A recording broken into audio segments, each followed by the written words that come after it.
Praise the Lord. आप सबको जय मसीह की। मैं परमेश्वर का धन्यवाद देता हूं कि परमेश्वर ने हम सबको जीवित रखा, सही सलामत रखा, सुरक्षित रखा है। हम परमेश्वर को कोटि कोटि धन्यवाद दें। आज का संदेश बहुत विशेष है क्योंकि हम सब जानते हैं कि जो महिलाओं का जो वर्ल्ड कप चल रहा है उसमें इंडिया ने फाइनल में प्रवेश कर लिया है। और ये प्रवेश करना कोई छोटी बात नहीं है, बहुत बड़ी बात है। ऑस्ट्रेलिया जैसी शक्तिशाली टीम को हराना बहुत हिम्मत का काम है और ये काम कर दिखाया हमारी महिलाओं की क्रिकेट टीम ने, और वो करके दिखाया।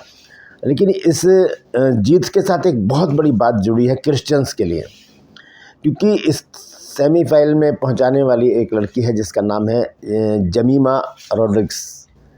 क्रिश्चियन लड़की है और जब इन्होंने माइक पर बोला तो वहाँ पर एक वचन भी उसने बोला है बेटिया ने, और वो मैं आपको बताऊंगा बाद में। लेकिन इससे जुड़ी एक कहानी मैं आपको पहले बताना चाहता हूँ, क्योंकि अभी कुछ ही दिन पहले की बात है, हाल ही की बात है कि एक सुप्रीम कोर्ट ने एक कानून को रद्द किया है जो क्रिश्चियंस के विरुद्ध था, धर्मांतरण कानून। उस कानून में ये लिखा था कि ये धर्मांतरण जो कानून है, जो धर्मांतरण करते हैं क्रिश्चियन लोग, उसके विरुद्ध वो कानून था। लेकिन सुप्रीम कोर्ट ने कहा कि तीसरी पार्टी का कोई भी दावा मंजूर नहीं किया जाएगा, क्योंकि किसी ने भी एफआईआर नहीं लिखवाई, किसी ने भी नहीं कहा कि मुझे ज़बरदस्ती क्रिश्चियन बनाया गया या मेरा धर्मांतरण किया गया है, किसी ने भी नहीं कहा। इसलिए सुप्रीम कोर्ट ने इस कानून को रद्द कर दिया। दूसरी तरफ हम देखते हैं कि जो छत्तीसगढ़ में जो हो रहा है, वहाँ पर एक बहन है ज्योति शर्मा नाम की, वो तलवारें चलाना सीख रही है। उनके मुंह पर करारा तमाचा लगाया है जमीमा रॉड्रिग्स ने। क्रिश्चियन लड़की है और इनकी भी एक कहानी है।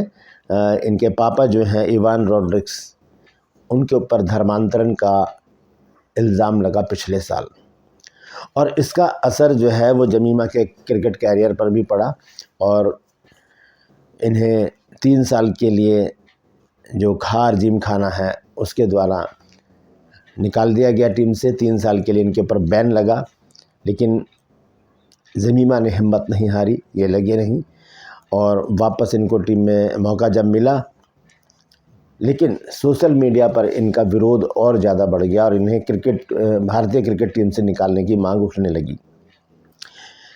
लेकिन जमीमा ने हिम्मत नहीं हारी और ये लगी रहीं और प्रार्थना करती रहीं, परमेश्वर की आराधना करती रहीं, और परमेश्वर ने इनको वो मौका दिया कि जहाँ पर इन्होंने साबित कर दिया कि सारी बातें गलत हैं।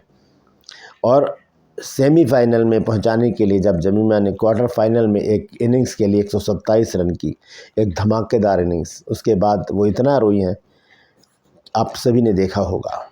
रो रो कर इस बिटिया ने अपना जो हकीकत है वो बताई कि किस तरह से वो यहाँ तक पहुँची है। और यीशु मसीह को सबसे पहले धन्यवाद दिया कि मैं जीसस को थैंक्स बोलती हूँ कि जीसस ने मेरे सारे इल्ज़ाम जो मेरे ऊपर लग रहे थे उन्हें नाकाम करने में मेरी मदद की। और दूसरी बात यह कि जीसस ने मुझे आज वहाँ पर मैदान में खड़ा रखा और मुझे हिम्मत दी कि मैं 127 रन बना पाई। और भी बहुत सारी बातें उन्होंने बोली, वो बताने का समय नहीं है। और एक वचन बोला उन्होंने कि जब मैं बैटिंग कर रही थी तब एक वचन मेरे दिमाग में आया। ये है निर्गमन 14 अध्याय और उसका 13 पद। देखिए क्या लिखा है वहाँ पर। यहाँ पर लिखा है,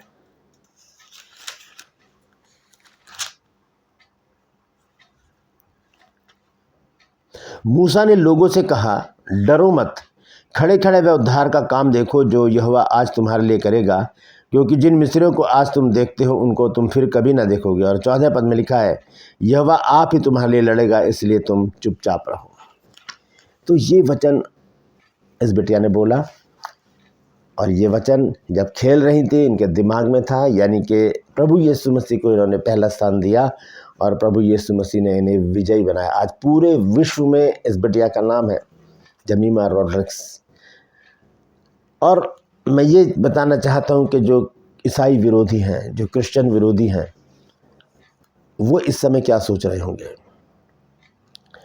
मैं सोचता हूँ कि अब उन्हें इस बात पर गौर करना चाहिए कि जमीमा रॉड्रिग्स का जो है सेंचुरी है वो देशभक्ति की भी एक मिसाल है, देशभक्ति की मिसाल है। वो अपने लिए नहीं खेली, उन्होंने इंडिया के लिए खेल कर इंडिया को कहाँ पहुँचा दिया, फाइनल में पहुँचा दिया। अब साउथ अफ्रीका से इंडिया का मैच है फाइनल में, वो बात की बात है। लेकिन यहाँ पर हम देख रहे हैं कि क्रिश्चियन के खिलाफ इंडिया में इतनी ज़्यादा बगावत हो गई है, इतना विरोध हो रहा है और एक ही इल्ज़ाम लगाया जा रहा है कि हम धर्मांतरण करते हैं। अगर धर्मांतरण करते हैं तो इसका रिकॉर्ड तो होगा, क्रिश्चियंस की परसेंटेज तो बड़ी होगी। कई ज़माने से हम सुनते आ रहे हैं 2.6 या समथिंग इतना ही कुछ परसेंटेज है क्रिश्चियंस की। अगर धर्मांतरण हो रहा है अब तक तो 30-35% क्रिश्चियन हो जाने चाहिए थे इंडिया में, लेकिन ऐसा नहीं है। तो ऐसे विरोध के बीच में एक ऐसी बात हमारे सामने आई है जिसे जेमिमा रॉड्रिक्स ने क्या किया है, क्रिश्चियंस का सर ऊंचा कर दिया है। क्रिश्चियंस का नहीं, प्रभु यीशु मसीह को भी फ़क्र से खड़े होने का मौका मिला है कि मेरी बेटी ने मेरा नाम पूरी इंडिया में किया है। अब जो विरोधी हैं वो सोचें कि वो क्या करेंगे। एक स्त्री है जो तलवार, मैंने उसको चलाते हुए देखा, सीख रही हैं तलवार, और वो ये कहते हैं कि मैं क्रिश्चियंस का नामो निशान मिटा दूंगी। तो प्रभु यीशु मसीह ऐसा नहीं होने देंगे, क्योंकि प्रभु यीशु मसीह के संतान हैं हम लोग, और जेमिमा रॉड्रिक्स भी यीशु मसीह की संतान है। इसलिए प्रभु यीशु मसीह ने उसे ऊपर रखा और वो काम उनसे करवाया जिसकी इंडिया को उस समय बहुत सख्त ज़रूरत थी। ये देशभक्ति है, ये क्रिश्चियनिटी का एक ख़ास अंदाज़ है कि जब हम देश के लिए कुछ करते हैं तो जी जान लगा देते हैं। तो हम इंडिया से प्यार करते हैं, हम भारत से प्यार करते हैं, और हम प्रार्थना करते हैं अपने मंत्रियों के लिए, प्रधानमंत्री के लिए, गृह मंत्री के लिए, राष्ट्रपति के लिए, मुख्यमंत्रियों के लिए, और अपने जो सरकार है उसके लिए हम प्रार्थना करते हैं। और हम हॉस्पिटल में जाकर भी प्रार्थनाएं करते हैं, और मेडिकल क्षेत्र में और शिक्षा के क्षेत्र में हम क्रिश्चियंस लोग सबसे आगे हैं, और ये सेवा हम इंडिया में कर रहे हैं। तो इस सेवा के बीच में एक और बात सामने आई हमारे क्रिकेट में। एक क्रिश्चियन बिटिया जेमिमा रॉड्रिक्स ने भारत का नाम फ़क्र से ऊंचा किया है, जब भारत ने ऑस्ट्रेलिया जैसी शक्तिशाली टीम को हराकर टूर्नामेंट से ही बाहर कर दिया। तो हम आदर करते हैं जेमिमा के पापा इवान रॉड्रिक्स का, जिन्होंने हिम्मत नहीं हारी, अपनी बेटी को इनकरेज किया और वहाँ तक पहुँचाया। और जेमिमा को हम सैल्यूट करते हैं कि उस बिटिया ने क्रिश्चियनिटी का और भारत का सर गर्व से ऊंचा कर दिया है। Praise the Lord. परमेश्वर आप सबको आशीष दे। रूपस में आज का सवाल है कि राजा शाऊल किस गोत्र से था? जानते हैं तो कमेंट्स में लिख दीजिए, नहीं तो डिस्क्रिप्शन में आपको इस सवाल का जवाब मिल जाएगा। मैं आपसे निवेदन करता हूं मेरे इन चैनल को सब्सक्राइब करें, बेल आइकन को दबाएं ताकि नोटिफिकेशन आपके पास पहुंचे। नया वीडियो, नई जानकारी बिना व्यवधान, बिना रुकावट आपके पास पहुंच जाए। मेरे वीडियोस को लाइक कीजिए और शेयर कीजिए, और कमेंट्स बॉक्स में आकर मुझसे ज़रूर बातचीत कीजिए। आज के लिए बस इतना ही, फिर मिलूंगा एक नए संदेश के साथ, एक नया वीडियो लेकर। तब तक के लिए मुझे इजाज़त दीजिए, लेकिन अपना और अपनों का ख्याल रखिए। और आज रात 9 बजे ज़रूर मेरे साथ शामिल होइए।